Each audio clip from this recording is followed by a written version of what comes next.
Vote পরবর্তী হিংসায় রাজ্য জুড়ে দিকে দিকে আক্রান্ত শাসক বিরোধী সব পক্ষের কর্মী সমর্থকরা। ভাঙড়ের উত্তর কাশীপুর থানার মাঝেরহাট এলাকায় দুই তৃণমূল কর্মীকে মারধরের অভিযোগ উঠেছে আইএসএফ এর বিরুদ্ধে। পাল্টা তৃণমূলও আইএসএফ কর্মীদের মারধর করে বলে অভিযোগ উঠেছে। দুপক্ষই পরস্পরের বিরুদ্ধে বোমাবাজির অভিযোগ করেছে। নিউ টাউনে পার্টি অফিসের সামনে তৃণমূল কর্মীকে মারধরের অভিযোগ উঠল দলের অপর গোষ্ঠীর বিরুদ্ধে। থানায় অভিযোগ দায়ের হয়েছে। অভিযোগকারীর সঙ্গে দলীয় যোগ অস্বীকার করেছে তৃণমূল, জানিয়ে কটাক্ষ করেছে বিজেপি।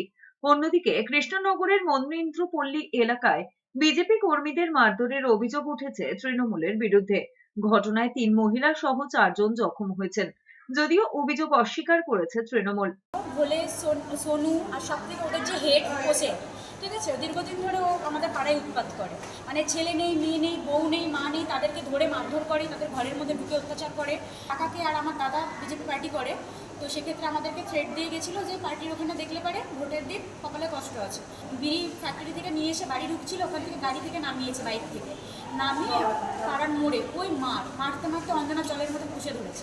একইভাবে উত্তর চব্বিশ পরগনার বসিরহাট মহকুমার মিনাখা বিধানসভার মুকুন্দপুরে তৃণমূল কর্মীকে খুনের চেষ্টা বিজেপি আশ্রিত দুষ্কৃতীদের বিরুদ্ধে।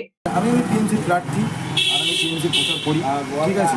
তো সেই ক্ষেত্রে ওদের একটা পুরনো রাগ ছিল, আচমকা এসে মারধর শুরু করে। আমি ছিলাম ফার্স্ট, ওরা একটা বাঁশ দিয়ে আমাকে মারে, মাথায় আঘাত হয়। তারপর আমার বন্ধু বান্ধব থাকায় আমার বন্ধু বান্ধবকেও করে। এদিকে কুলতলি বিধানসভার গোপালগঞ্জে তৃণমূল কংগ্রেসের কর্মীর বাড়িতে গিয়ে হামলা চালানোর অভিযোগ বিজেপির বিরুদ্ধে।